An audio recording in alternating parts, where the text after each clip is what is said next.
Hey SaaS Insiders, I welcome you to this episode of our show. Today, I'm speaking to Michael Wenning. He's the founder of Wenn, the platform for human resources and recruiters. Today, the episode is special because he's sharing with me and with you how he got funding for his minimum viable product, hired a team, made mistakes, learned from them, and now is working towards product market fit. And he's sharing all of those in this episode. Just check out this quick, short segment from our show. It's not practical as a startup to have 8 developers, your whole team on every single call. That's 8 billable hours every call for a designer, front end, back end, PM, QA. Why is QA here? We haven't even written any code yet, right? And this is just 15 seconds of the show. Can you imagine how much value it is in there? Let's listen to this episode together. This episode is sponsored by the SaaS Insiders Studio. We help SaaS founders build their minimum viable products, MVPs, launch quickly, find a product market fit, and grow from there. SaaS Insider Studio works with non-technical founders that are on the pre-seed or seed stage to help them execute on their product vision. To learn more, go to my LinkedIn profile that you can find in the description to this episode and shoot me a direct message there. All right, let's jump straight into today's episode. Today with me I have Michael Wenning. He's the founder of Wenn, and he is on a mission to create a happier workforce. With that said, Michael, I welcome you to the show. Thanks for having me, Vlad. It's good to be here. For the audience joining us today, in 1 or 2 minutes, could you share your backstory, your background, where you're coming from, and what's currently Michael is working on? Yeah, sure. So, I became a recruiter through a roundabout way. I actually got put into a miserable job by a recruiter when I was younger, so I actually despised them for a while, but kind of fell in love with the idea of being able to help people for a living, whether it was a promotion or a pay raise. I thought it'd be really cool to be able to do that. Flip side of it, I'm not your normal recruiter because I've experienced firsthand how miserable a recruiter can make someone if they don't actually care about what you want to do. So went out and started my own recruiting company back in 2017 with really just a focus on working with companies that have great cultures, treat their employees well, because I believe in karma, and I wanted to be able to sleep at night without feeling like I just screwed someone over. So started that in 2017, became certified in HR management, just thought it'd be, give me some more tools to better serve my clients in these companies. And around 2018, I had a gentleman who told me like, hey, Michael, my kid's 22 years old.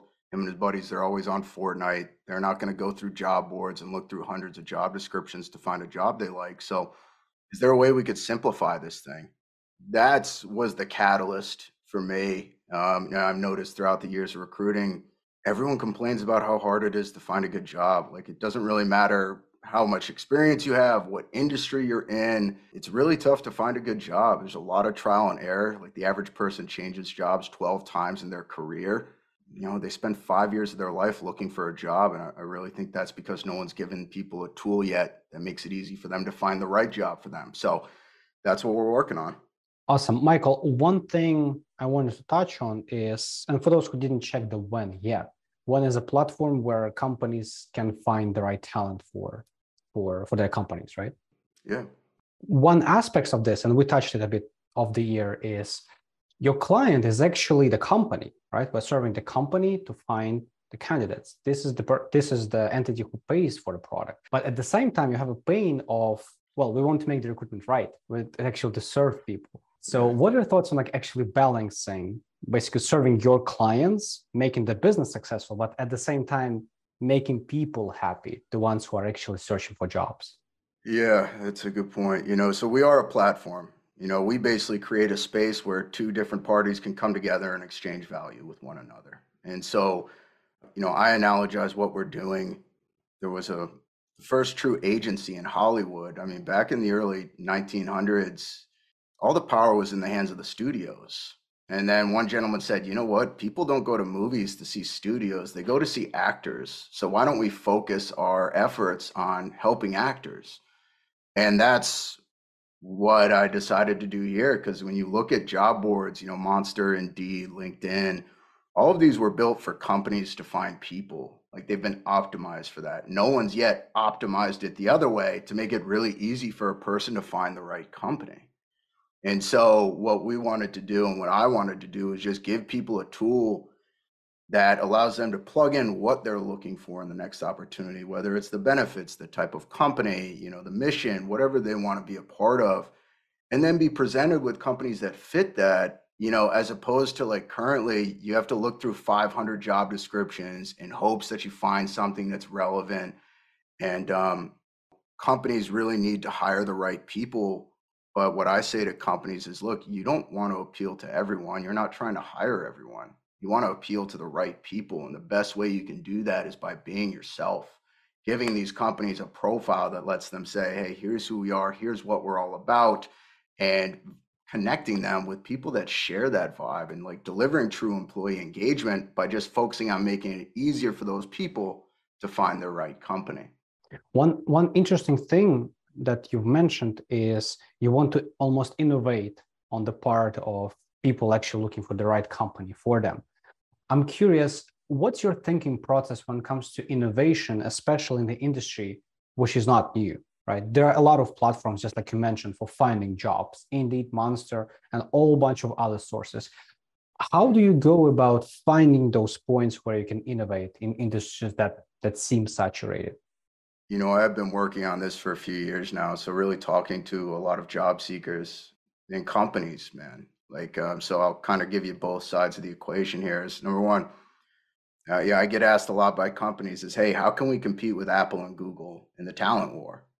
And my answer for the longest time was, well, you can't because they have brand awareness. Don't like the employer brand is the top channel used to recruit. If people know you're a good company to work for, they're going to apply for you. And the truth is, there's a lot of really great companies out there, small businesses, medium sized, that treat their employees well, have a killer culture, but they're just like job number 400 on a list of 500. And it's just a black and white job description. And so, in talking to job seekers, especially passive job seekers, like an overwhelming majority of the workforce has said, you know what, I'm happy doing what I'm doing, but I would love to hear about an opportunity with a company that like I find interesting. No one's yet given them a tool to say, okay, define what's interesting to you, right? Whether it's company, whether it's benefit, what are you looking for in the next opportunity? But then there's so much trial and error that exists in the current system because of a lack of transparency for job seekers. Like, man, not to date myself, I'm 36. When I was a teenager, people used to take out advertisements in a newspaper and like looking for dates. And they say, yeah, everyone says, I look like Brad Pitt and I'm hilarious. Like, let's meet for coffee. And then what happened? Like 10 million people showed up at a coffee shop and was like, that dude looks nothing like Brad Pitt, right? Like everyone got catfished. And so they said, you know what? There's got to be a better way to do this. Insert eHarmony, Tinder, all of these companies that decided to give more context to finding a partner. But for some reason in our professional relationship, what we spend majority of our adult life doing, we're still relying on a one-page job description to be like, all right, sounds great. And the truth is, like, it's terrible. And so what I found when talking to a lot of job seekers is that it averaged out that for every job they're applying to, about 70% of their time is going to research the company to say, all right, is this a place I even want to apply to? And so the problem is that all of our competitors, the job seeker on average goes through about 4 or 5 different sites to fully research an opportunity. So more than half of online applications take more than 30 minutes to complete, right? And so if you're currently working, you do not have time to go through all of this process, right? And there's a reason that the latest study from the Society of Human Resource Management said that 92% of job seekers never complete their online job application because life happens, right? Something comes up, they get a call, they got to pick the kids up from school, what have you.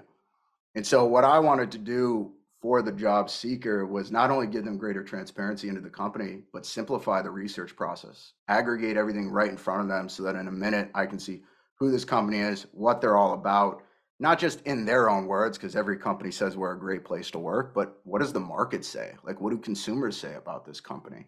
And then also just simplifying the apply process, and feel like that was a pretty long-winded answer, but hopefully that, kind of gives you some idea on how it is we're really innovating for the individual.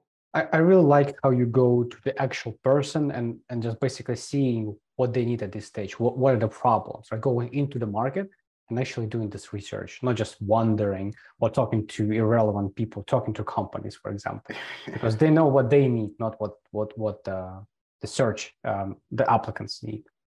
Yeah, and like, what is a company besides an amalgamation of people, right? And Mm. so really the goal of a company is to build something that transcends the mortality of man, like Ford, right? Should be around for hundreds of years. But for individuals like yourself and myself, our time on this earth is so finite. For me, it's so difficult to see someone. The average job search takes 5 months. Someone spends 5 months, they finally get a job, and within a month, they're like, man, if I had known it was going to be like this, I never would have taken this job. And the defeat now that they have, knowing they've got to do a whole nother 5 months of searching while they're at a miserable job, it depresses me, man. Like, it really does. And so that was my focus on wanting to help give people more of their life back. And on the company side as well, it's like, look, I could bring you the best engineer in the world, but if you're an oil and gas company and they're passionate about climate change, all the engagement workshops in the world aren't going to make that employee want to work for you, right? So why don't we focus on just connecting you with the right people and helping people connect with the right company? Michael, can you share with me a bit more of your insight into when it comes to this balance of bootstrapping your startup, SaaS startup, and actually searching for funding? I know we talked a little bit off the air in terms of not all money is green, right? So Yeah. when it comes to looking for a great investor for you, what's your take on it? How would you approach this? I know you are at the time where you soon will be seeking funding, so maybe you can talk about it as well. And what's your take on picking the right people to partner with you? My old hockey coach used to always say that if we focus on the little things, the big things will take care of themselves.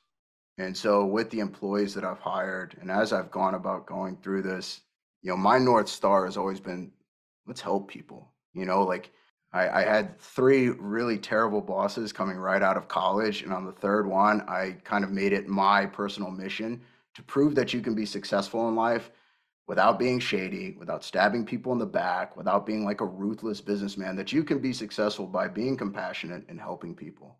And that is still my mission. And that's what I look for in the employees that I've hired, is that understanding that by focusing on helping people, we can all do really well for ourselves. That's really important to me on the fundraising side as well, is it only takes, one bad apple to spoil the whole dozen. And so I really want to make sure that when I'm meeting with investors, and I do have my list of questions that I ask them and screen them, and I get maybe a couple of eye rolls as to like, why is he asking me this? But the question isn't what's important. The answer is what's important. Like, what you say to that question is what's telling me what I need to hear. And so I really want to find investors that, yes, we're all looking for ROI, but that want to help people while making a lot of money. That's the priority for me.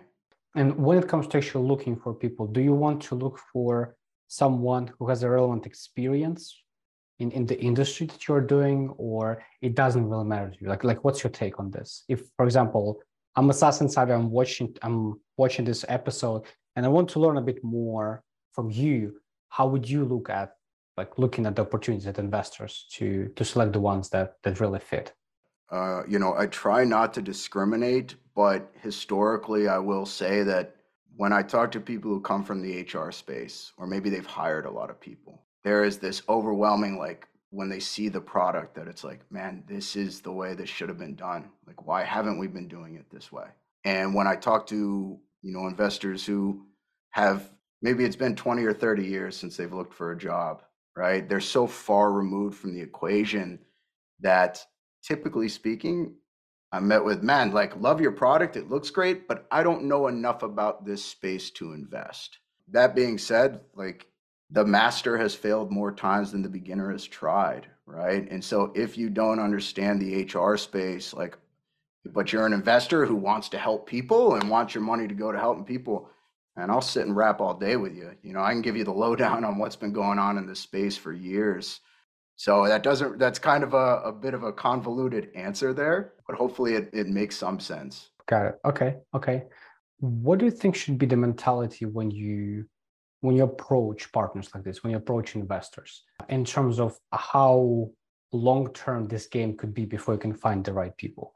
And I'll give you the example of a lot of times SaaS founders, they try to seek investment maybe for 5 people. So they meet 5 investors, they hear 5 no's, and they're discouraged.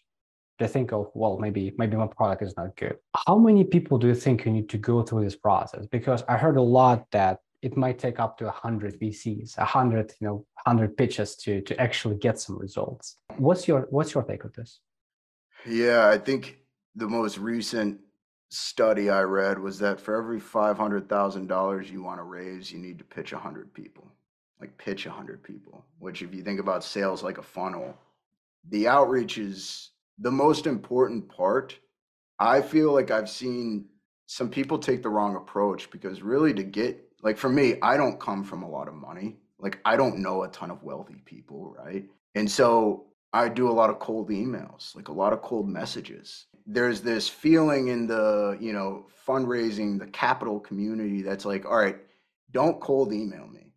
Because either A, I'm going to think everyone else has said no, that's why you're reaching out to me, or B, I don't believe you can sell well enough because you should have gotten an intro to me and a warm introduction. And so I don't think that's either here nor there. For me, I believe researching your investors, that's where a lot of my work goes is, okay, have they invested in something similar? What's their portfolio look like? Kind of coming to them with a bit more, hey, here is why I'm reaching out to you. Here is why you in particular is who I want to talk to. You're going to get a lot of left on reds. You're going to get a lot of no's. But for every no you hear, you're one step closer to hearing yes. And so I think it's really important that you keep your funnel full. Always budget more time to fundraise. Like right now, there's a VC that I'm talking to, and it's like, all right, they're going into due diligence, and sometimes it can be 30 days. Sometimes it can be 60 days. Sometimes they're just dragging their feet because they want to see if any other deals come up that interest them more. And the best way you can continue getting towards fundraising is to keep filling that funnel so that you're not like, that's what I did early on was I had like 10 investors. I was like, these 10 are perfect. I got through there and they're all like, all right, let me know when you're further along. And then I'm like, oh shit, like, all right, I guess I got to go back to bootstrapping. And like, now I'm scrambling to recruit. And so I think the best advice is to not get discouraged. Like I've heard so many times, man, this product looks great, but I don't know enough about this space. Or, hey, I used up all my capital earlier this year. Whatever. Don't take it personally. Don't get discouraged. I think that's probably the best advice I can give anyone actually is to just, if you believe in what you're doing, that's really what matters. And if you don't believe in what you're doing, you shouldn't be an entrepreneur. And if you're doing this to get rich quick, shouldn't be an entrepreneur because there's a lot of ups and downs. And the important thing is, do you believe in yourself and what you're doing? If so, keep your nose to the grindstone, keep sending messages, keep hearing no. I really like how you gave an analogy of a funnel, right? When you know your percentage, you just keep filling the pipeline because you know that on the basis every no is closer to yes. And I really like the number you gave is for 100K invested on average, you should pitch 100 people. That gives you a reference, right? If you're looking for $1 million to invest, you got to be ready. You got to exactly a lot of people, a lot of people. Yes, exactly, man. And get to it early because when the due diligence comes and they want to see how much money you have in your bank account, if you're on fumes because you've been pitching now for 6 months, you kind of lose some leverage there. So yep, yeah. Awesome. From your experience building Wenn, what do you think were the biggest learning experiences for you as a SaaS founder throughout this career? Maybe something in the processes, maybe something in the marketing, in fundraising. What are the things you would like to tell Michael if you were to travel back in time 2 years ago? Some things to keep you skip some of the problems, some of the challenges. First thing I would have said is find a team, a good team. I pitched when I started my recruiting company. I pitched one investor, got the investment.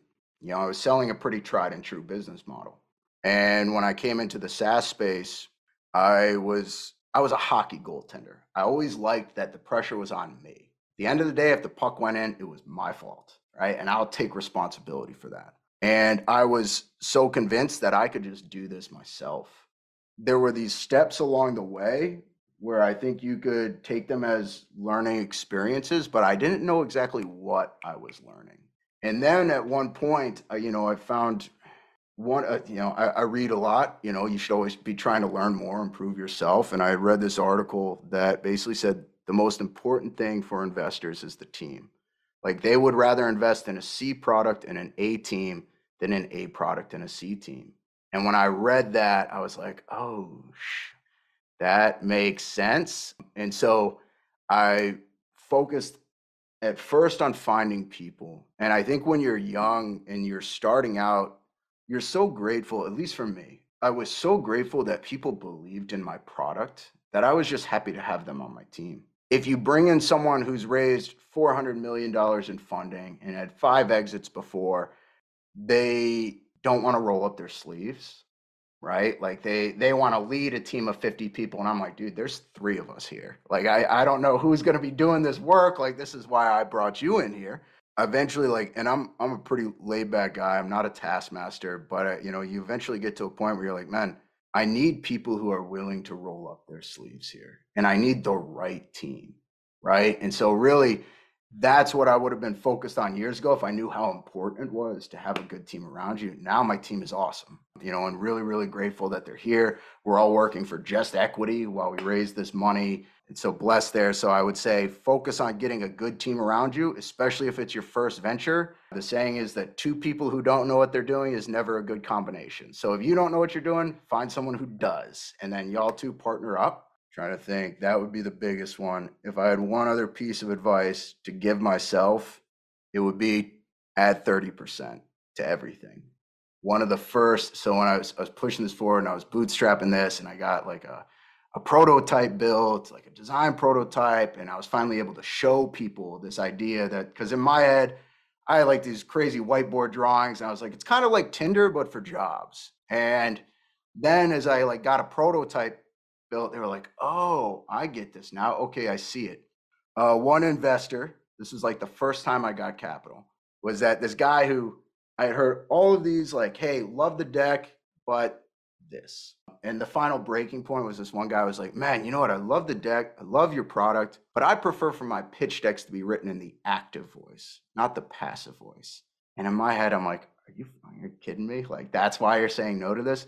Well, really, that was when I kind of found out, all right, like what I'm doing is so far off the beaten path that if these investors don't believe it, let me show them there's a good response from companies. Like, let me kind of, instead of finding investors, let me find some logos. So I found some logos, some pretty good logos that like what we're doing. Went back to just tell this guy, hey, here's what's going on. And he's like, all right, well, if you still want money, I'll invest in you. Oh, fantastic. Got him to put in 200K. The dev shop I was working with out of Warsaw, Poland, I said, dude, we'll build your MVP for 180K. And in my head, I was like, oh my God, this is perfect. We'll be able to get this launched. Yeah, like 4 months and $150,000 later, they had maybe done like $5,000 worth of coding. And they were like, well, actually, now it's probably going to be more like 480K. And I was like, are you freaking kidding me?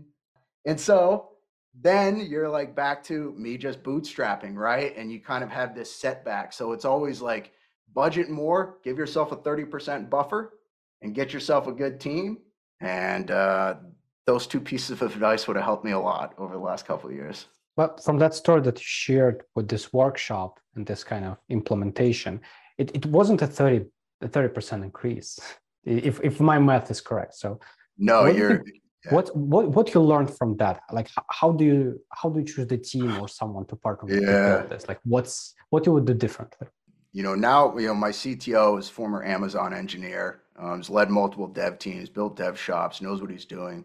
We could have done it for 200K if I knew what I was doing, right? Going back to finding a good team around you, because while Scrum and Agile is great in theory and great when you're building software, it's not practical as a startup to have 8 developers, your whole team on every single call. That's 8 billable hours every call for a designer, front end, back end, PM, QA. Why is QA here? We haven't even written any code yet, right? Like, okay, we should not be racking up this kind of debt. But at the time when I brought this up to my project manager there at the dev shop, she was like, well, like this allows us to, get ahead of any issues ahead of time so that we know how to pivot. And so anyway, I stopped working with them, as you can imagine, went to a lean development shop out of Uruguay, one front end, one back end, both full stack. They both know what they're doing. Great. Yeah, that was definitely a learning experience. And you're right. When they initially came back and were like, all right, it's going to be 480K. That for me was pretty brutal because I was like, I have to go back to the guy who gave me 200K thinking this thing was going to come to market and just be like, you know what, man, I messed up. And at the end of the day, you've got to be willing to take blame and own up to it because there's nothing wrong with making mistakes. And as I found out and talking to people about this, it's not uncommon. One person I know, they were like, dude, we spent $6 million before we realized we didn't even have a software. They were at Capgemini. And so, so sorry, man, kind of went off on a tangent there, but hopefully that gives some good insight to your listeners. No, it's really important, I think, and really valuable. And thank you for sharing this. Thank you for being vulnerable because it's not uncommon, just like you said. It's left and right. We as SaaS founders, we're passionate about building something, and when we see the opportunity, when we see the equation, capital, solution, it's just let's just plug it in. It just works. Like hope it works, right? So a lot of times we're powered by hope. A lot of times in the beginning. So it's really important for people to know that it's not uncommon and things happen like this. And it doesn't mean the end of the world. Even when we make the mistakes of such extent, it's like we still pivot, we still make it work. It's just about learning it soon enough, and basically getting back on track. It's right. What kind of book? What kind of book you've ordered? I'm curious. Is it entrepreneurship? Yeah, so it's called Venture Deals, and it's basically how to be smarter than a VC and even your attorney. So just it really dives in deep into understanding term sheets, what it is that's important, especially when you're talking to VCs.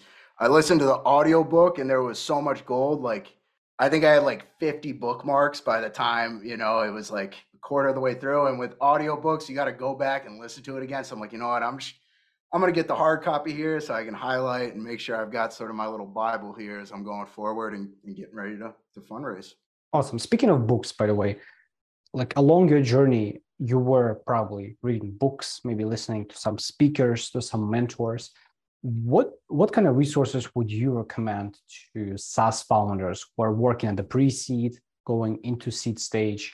As I said, maybe books, maybe speakers, if you were to outline 2 or 3 that impacted you the most.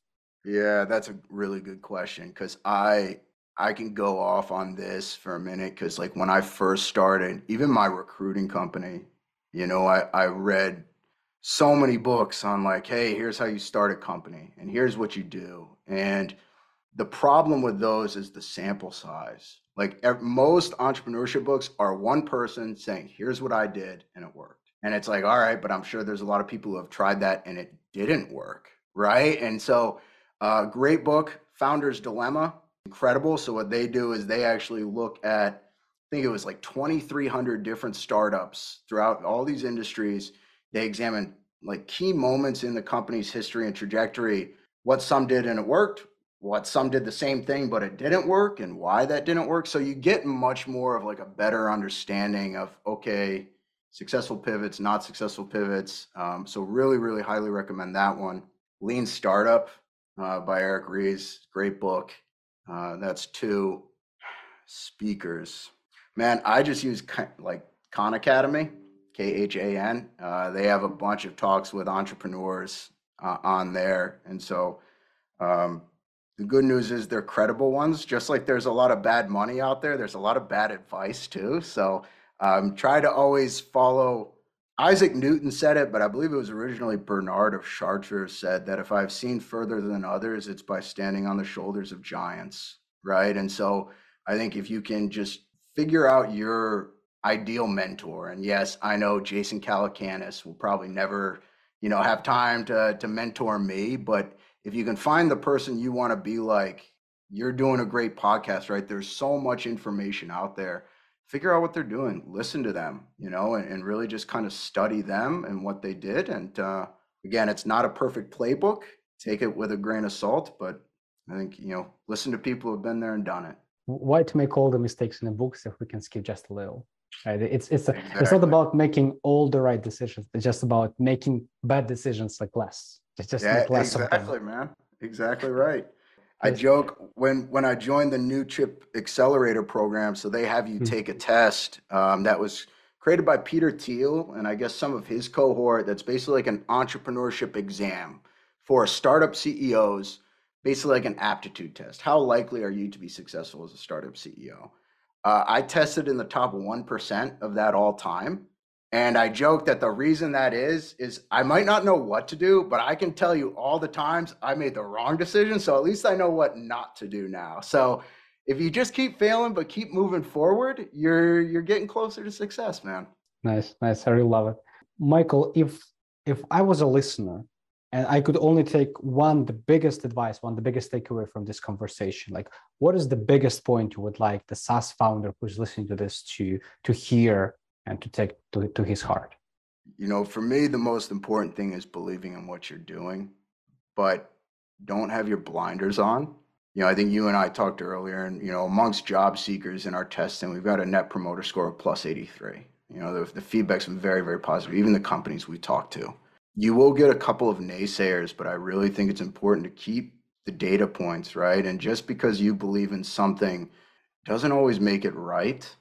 And not that you're wrong, not that, there's anything negative. It doesn't say anything about you, but believe in yourself, believe in what you're doing, but listen, be coachable, take action, right? Like, don't take action too quickly. When I first started, every single time someone said, I don't like this about your pitch deck, I changed it. I added a slide. I pitched to the next investor and they're like, I don't care about that slide. What you need is this slide. And then and so you can be too reactionary. So I believe, just believe in yourself, but listen to feedback and really listen to feedback so that you don't feel like you're banging your head against the wall. Although I sometimes feel like that anyway. So Fascinating. I resonate with this a lot.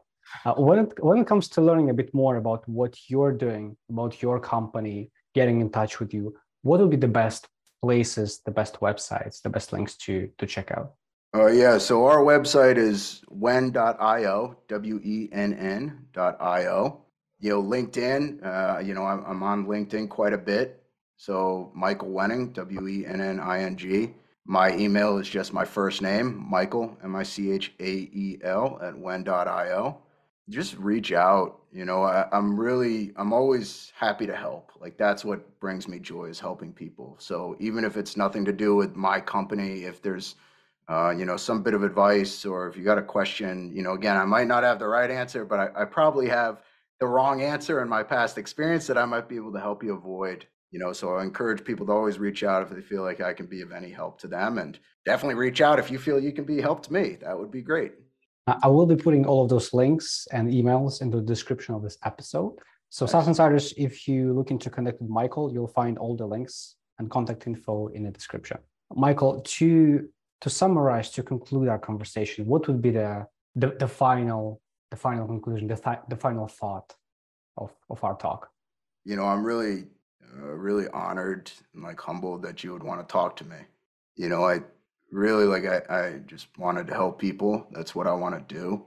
I think going back to believing in what you're doing, it's even being named, when I found out we were named the top HR tech startup of 2022, I actually said to the person, I'm like, you're shitting me. I thought it was a joke. I thought someone was playing a joke on me, and, so I think you should nothing is ever as good or as bad as it seems.